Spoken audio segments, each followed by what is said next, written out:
আমাদের একটা বারুইপুরে নতুন ইউনিট বসছে। এবারে বিশ্বকর্মা পুজোটা আমরা সেখানেই করব, তোমাদের সবাইকে সেখানে যেতে হবে। এখন কি আর রেস্টুরেন্টে খাওয়ার কোনো দরকার আছে? চলুন না আমরা বাড়ি ফিরে যাই। বাড়িতে গিয়ে গরম গরম ভাত খেলে একটু শান্তি হবে। বলছিলাম এত দূর যখন চলে এসেছি তখন চলো না রেস্টুরেন্টে। চুপ করে গেলে কেন? কি বলেছেন দাদামশাই সেটা বলো। দাদামশাই চান না যে আমি মেশিনটা উদ্বোধন করি। তুমি প্রথম মেশিনের সুইচ অন করবে না তো কে করবে? আর কে আছে এই বাড়িতে? শ্যামা। বৃন্দাবনদা, হ্যাঁ। তুমি মাঞ্জাটা দিয়ে দাও। হ্যাঁ হ্যাঁ দিচ্ছি। দাও আমাকে দাও আমাকে দাও।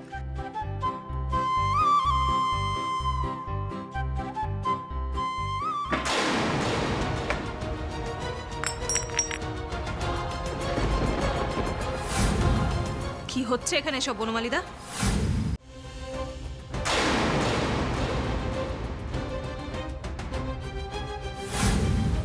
কি হলো ছোট বৌমা, মেশিনের সুইচটা অন করো।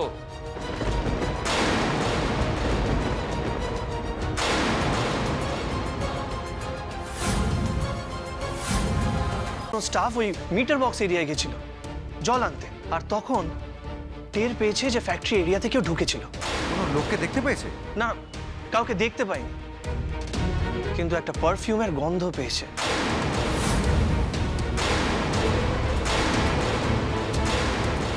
শ্যামাকে আমি পুজোয় ঠিক ইনভলভ করিয়ে নেব। পুজোর জিনিসপত্র সাজানো, ঠিকঠাক করে রাখা। শ্যামা নিশ্চয়ই এই সব কিছু খুব ভক্তি ভরে করতে পারবে। শ্যামার পুজোতে এখানে থাকার দরকার নেই।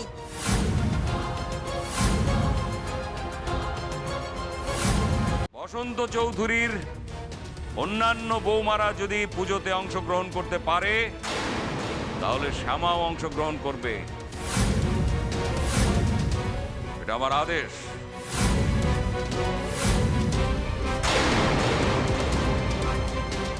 এই তোমরা দেরি করো না, তুমি বসো বসো বসো, দাঁড়িয়ে আছো কেন? বসো, এই তোমরা শুরু করে দাও। এ নাও।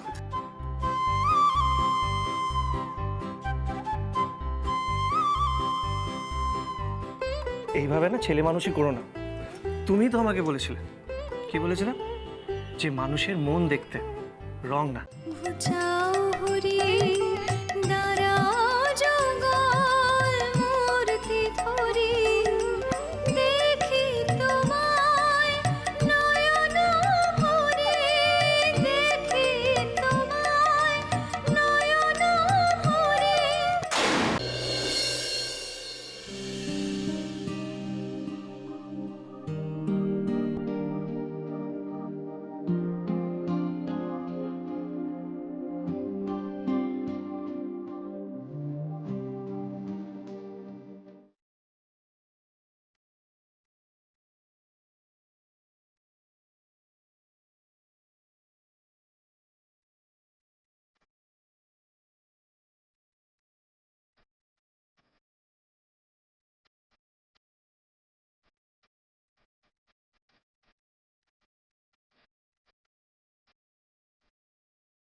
আজ যেন ভালোই ভালোই তোমায় পুজো দিয়ে আসতে পারি কৃষ্ণ। ছোট কর্তা বোধহয় এখনো ঘুম থেকে ওঠেননি, তাহলে ওনাকে বলে যেতে পারতাম। যাকগে, আর দেরি করা যাবে না, ভোর ভোর পুজো সারতে পারলেই ভালো।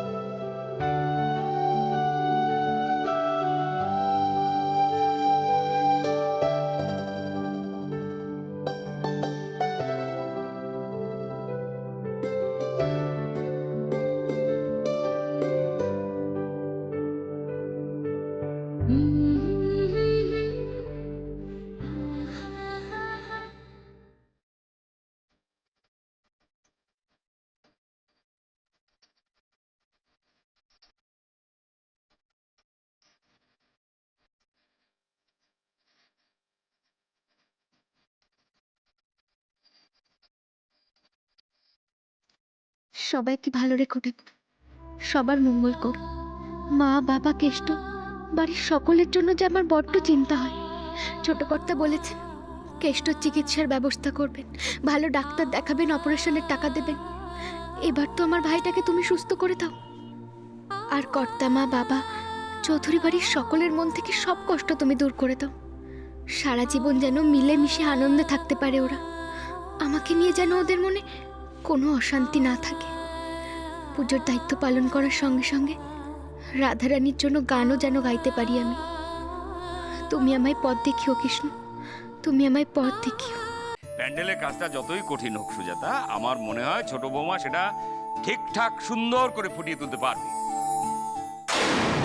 খবরটা দেওয়ার জন্য ধন্যবাদ রক্ষিণী, বাকিটা আমি দেখে নিচ্ছি।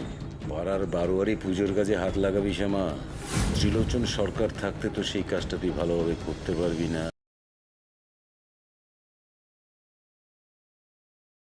গুরুদেব, দয়া করে আপনি বিধান দিন যাতে মা তাড়াতাড়ি সব যন্ত্রণা থেকে মুক্তি পান। গঙ্গা আরতি আর গীতা পাঠের ব্যবস্থা করো।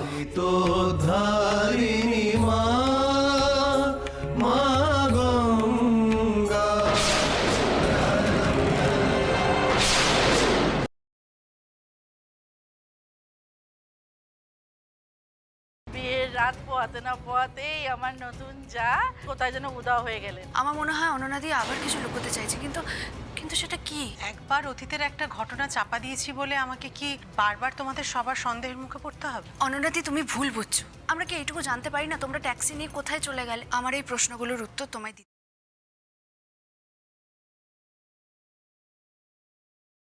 আমি চাই আমার সন্তানরা সারা জীবন সুখে শান্তিতে থাকুক। আমার আর কোনো চাহিদা নেই। বিশ্বাস করো, গুরুদেবের আশীর্বাদ আমার মাথার উপর আছে। তাছাড়া শিব ঠাকুর তো আমার সহায়। তাহলে শুধু শুধু এত ভয় পাচ্ছ কেন?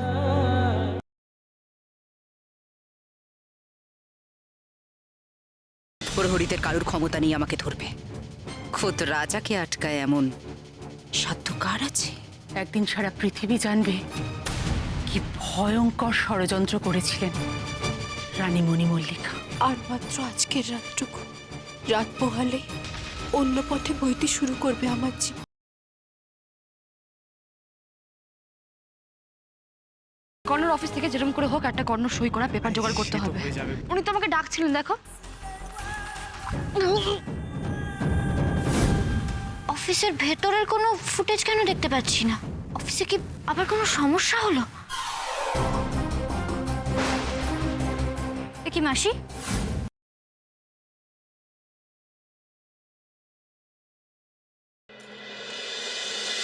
আসুন, এই নাও ধরো।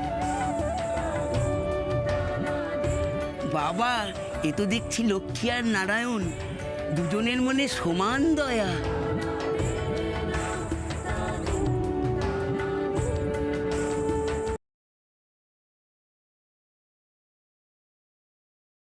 অনন্যাকে সম্মান দিতে গিয়ে পরমেশ্বরীকে কতটা অসম্মান করেছো সেটা তুমি বোঝো না? সকলের সামনে করেছো। তোমার মেয়ের চোখে তুমি ছোট হয়ে গেছো, এর থেকে বেশি তো আমার কিছু বলার নেই। আমার মেয়ের মনে বিষ ঢুকিয়েছো তুমি। তোমার হাতে আমার মেয়েকে ছেড়ে দিয়ে আমি আমার জীবনের সবথেকে বড় ব্লান্ডার করেছি।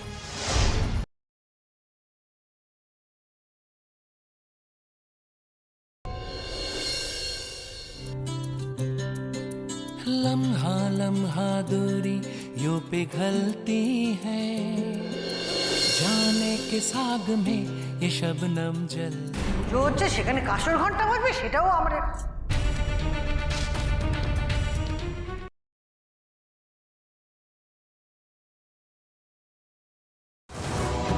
গুলিটা চালাও মেঘ। মেঘ, মেঘ দাঁড়াও। বাবা, বাবা, বাবা, এটা কি করলি মেঘ? তুই বাবাকে শেষ করে দিলি। মেঘ এটা কিছুতেই করতে পারে না। কি করে এবার তোমার মেয়েকে বাঁচাবে ভান?